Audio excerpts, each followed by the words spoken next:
Ki makame para wali Gusti Allah, waline pangeran. Iya. Gelar wayang iki wis ibarate tumbuh oleh tutup. Wayang ora mung tontonan ning tuntunan kang kebak ing tatanan. Pancen bener kaya mengkono. Heeh. Wayang kuwi arep apa wae lakone? Heeh. Kuwi critane sewengi, heeh. Menceritakan mesti tentang amar makruf nahi mungkar. Amar ya kuwi ngejak, makruf perkara sing becik, nahi nyegah mungkar perkara sing elek. Oh ngono ya Mak.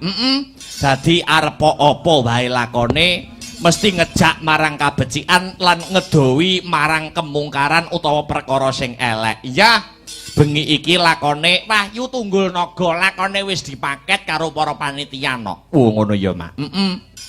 Awake dhewe wis marambah ping 3 rene pisanan yen ora kleru dhisik lakone Cakrane Ngrat, Wahyu Cakrane Ngrat. Heeh. Angka 2 Wahyu Makutha Rama, iki Wahyu Tunggul Naga. Oh iya, ngono ya Mak. Uga ana ing pagelaran wayang kuwi akeh filosofi sing iso diaplikasikan dalam kehidupan sehari-hari. Merga pagelaran wayang kulit kuwi embane menungso urip ana ing alam padang no. Oh ngono Mak. Upamane piye? Heeh. Ibarate ya nok, heeh. Sing bener kuwi mesti bakale jejer, sing salah mesti bakale seleh. Filosofi sing terkandung dalam pagelaran wayang. Wayang kuwi dadi embane menungsane. Oh menungsane. Heeh. Mula ana simpingan tengen karo simpingan kiwa. Oh ngono. Heeh. Nek simpingan tengen ki saka tembung antenge angen-angen. Oh ngono. Antenge angen-angen. Heeh. Ana simpingan kiwa ki iki hawa. Wo ngono. Ngono ya Mak. Heeh. Wayang kuwi dadi embane menungsane. Oh ngono. Heeh. Dalang kuwi minangka pangerane. Oh ngono. Kuwi filosofi. Heeh. Kelir putih iki. Heeh. Kelir utawa geber iki minangka dadi langite wayang. Oh ngono, jagate wayang. Heeh. Dalang kok ndodhok kotak terus jejeg keprak. Kuwi minangka dadi jantunge wayang, jantunge menungso. Oh ngono. Terus kotak wayang kuwi filosofine kuburane menungso. Oh ngono. Sak sugih-sugihe Dasamuka, sak sekti-sektine Arjuna, ya. Sak ayu-ayune Sri Kandi, yen wis wayahe mlebu kotak kuwi wis ora iso endo no. Oh ngono ya Mak. Kuwi ya filosofi. Sak sugi-sugihe Dasamuka, ya. Sak bagus-baguse Janaka, sak ayu-ayune Sri Kandi. Janaka karo Sri Kandi karo dalange kok dilebokne kotak. Kuwi ya wis ibaratnya menungso sing wis mati no. Oh ngono. Iki kelebihane wayang daripada karo manungsa liyane. Yen diimbangi karo laku. Oh ngono. Dasare dalang kuwi cedhak karo kabudayan Jawa. Mula wong Jawa aja nganti ninggal karo Jawane. Laku prihatin niku penting sanget. Oh ngono ya Mak. Ya. Ya, iki timbang omong-omongan ora ana kancane, Mas Victor munggah Mas. Ya. Ngancani awake dhewe omong-omongan. Ya, karo ngaturke lelagon minangka panglipure para warga masyarakat kang lenggah ana ing dusun Wilangan. Iya, Srampaca. Yuk.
Aduh, dipegang miki, dipegang miki.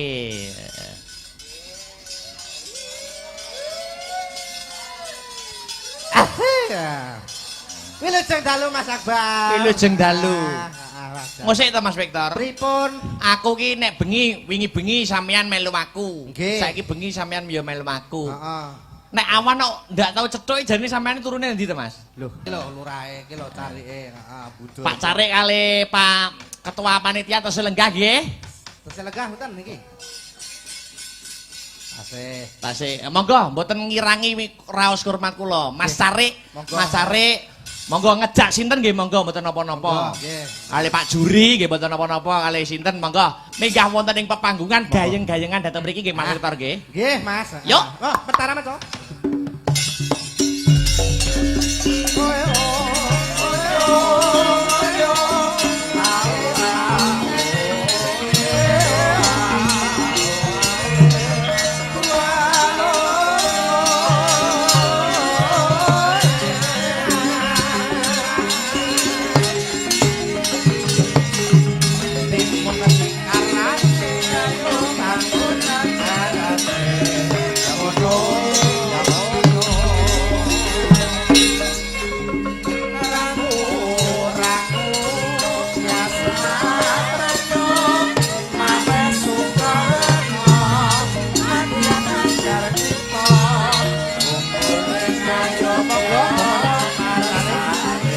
Monggo gayeng-gayengan dateng mriki Bapak.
Dipegangi mic Mas Victor.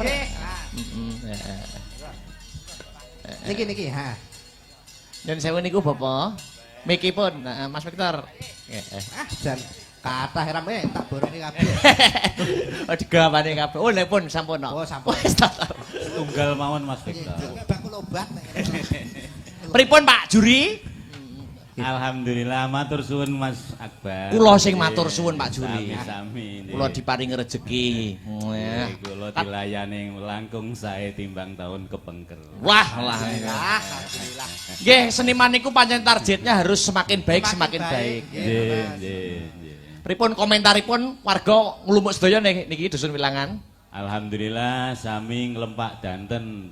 Niki mboten warga dusun Wilangan mawon, niki warga sekitar ngantos kula wau panggih kanca saking Saradan. Oh, Saradan nggih. Pundi menika Mbagor saking Ngadipira, kathah sanget kula panggih. Jegong nggih rawuh nggih Jegong. Lah Jegong nika piantun Jegong ketua panitia Jegong tanggal 8 Agustus. Jegong Ngadipira rawuh Nggih. matur nuwun. Nggih. Niki sinten mawon Pak? Kula dereng tetepangan niki Mas Carik Seto. Ingkang Pak RW setunggal Bapak Suratin niki Pak Carik. Pak Carik kula Nggih. piyambak. Niki Bapak Saipul ketua RT 6 Wah. pinggir Sepuran niki. Nah niki RT-ne niki. Hmm. Nah niki lajeng ingkang ngagem batik menika Bapak Supian ketua RT Nah, terus pinggire sing kados Raden Setyaki niku. Lah niku bapanipun wilayah mriki. Bapanipun nggih sing bau reksa. Bapak Paidin menika Bapak Ketua RT setunggal nggih. Lingkungan mriki lah. Niki Bapak Paidin. Sing terakhir nika Bapak Muji Prayitno.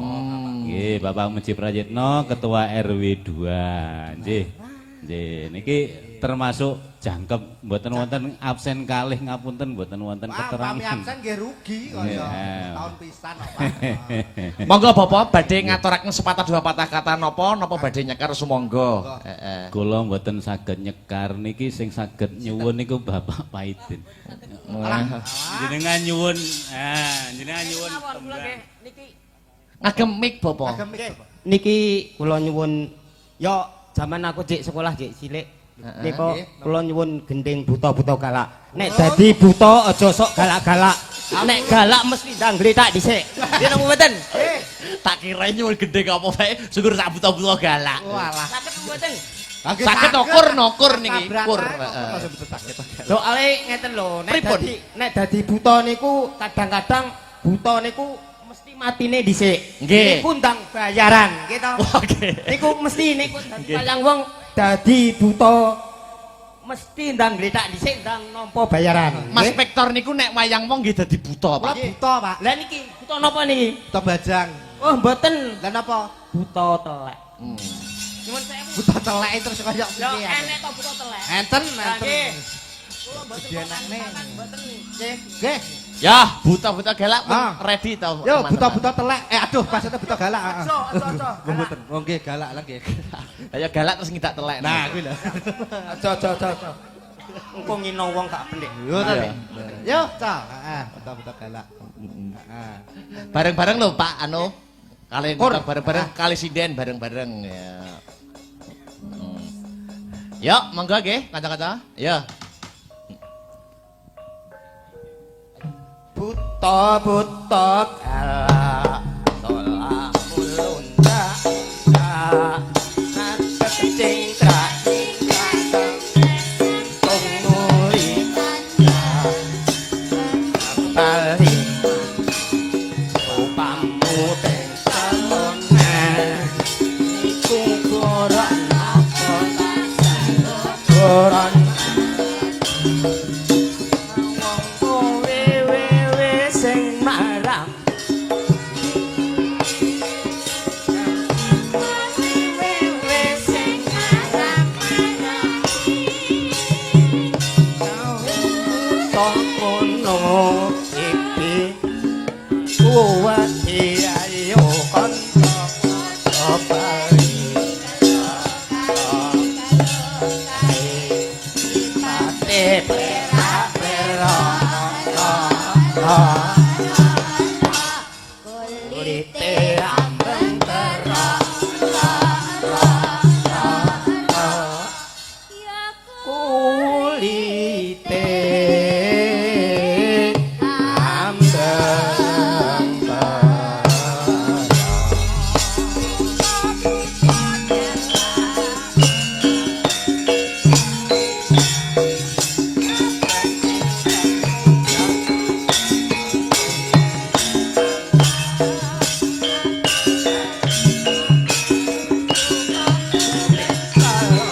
alhamdulillah. Wah.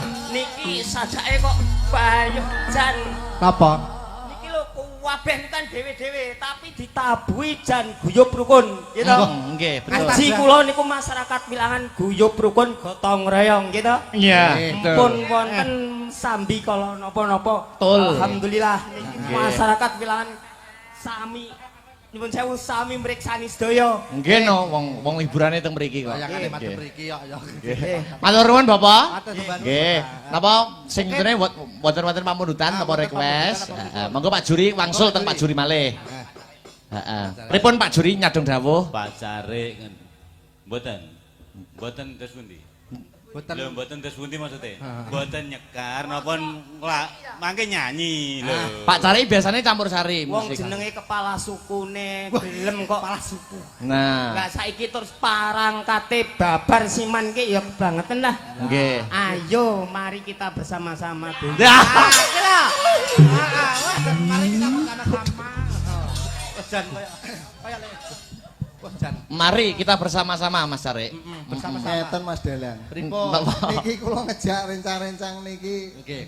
Masalah kula mboten saged nyanyi. Mboten napa-napa, mengke didampingi kalih presiden.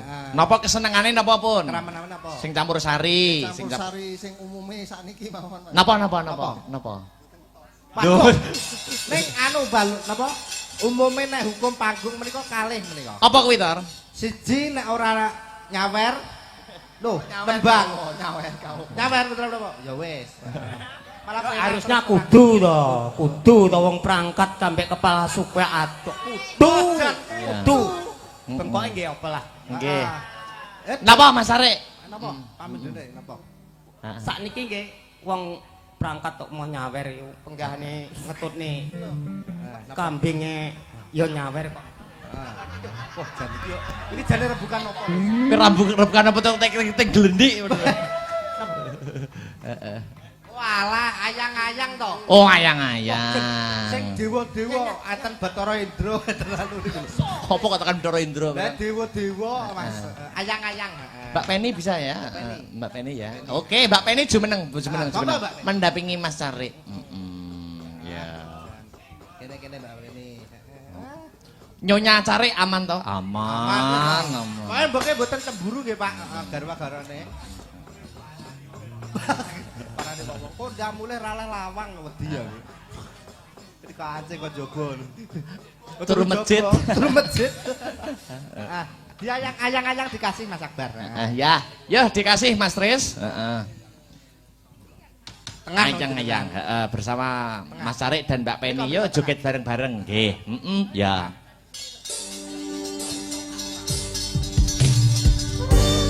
Tengah-tengah. Hah?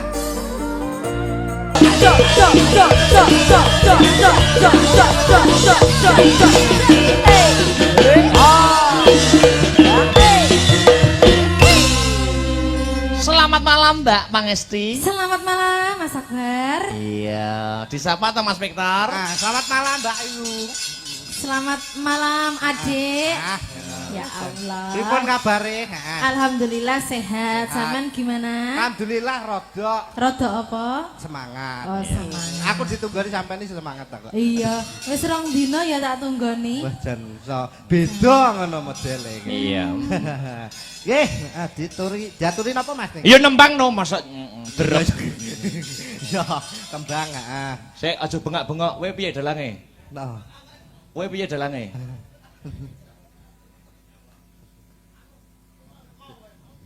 Kowe iki lho kok syukur. Nggih. Niki sing halus apa sing get? Sing rada semangat Semangat. banget. Ora apa-apa. Ya, anu we. Anu Mas, Apa? minta izin. Apa itu? Apa? Kan kalau ini kan pun ngerasane Mas Victor. Iya. Mas wis wantene nih lho. Oh. Saiki kula pengen ngrasane Mas Heru. Oh, boleh. Eh, no? boleh. No. Angsal nggih. Oh, boleh. no? Boleh, pun tak bebas to mriki. Kowe ngrasake. Kamu jangan cemburu ya. Oh, enggak, ora cemburu ora apa-apa. Aku ikhlas kok. Kowe gandengane wis karo Pak sapa mong? Sing anu mong. Pak Ane Ibrahim sapa sing njaluk buta galak. Nggih. Monggo Mas Heru. Ya sepate cok. Sepate. Ya. Aja Iya Mas Heru, Mas Heru, Mas Heru, Mas Heru.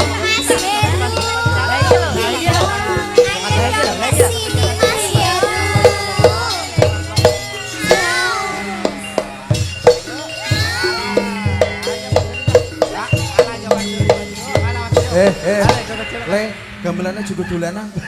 Sowanane Pak Barok. Jumeneng bareng. Yuk, sepati co. Ya, yuk. Ya.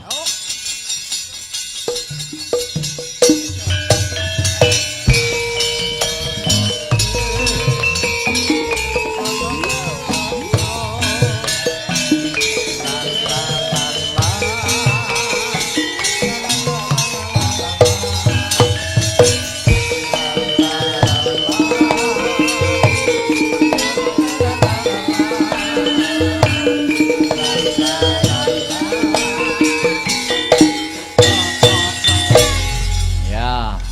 Singgur bae apa ya? Monggo, Merdeka. Ke Taman Asmara nggih. Oke, ke Taman Asmara. Oke, siap. Nah, yo. Oke Mas Tris. Kanggo penutup ya Mas Victor. Nggih, wonten sesi Ya. lucuan. Mm-mm. Nah, yo. Yo, ke Taman Asmara nggih. Ya.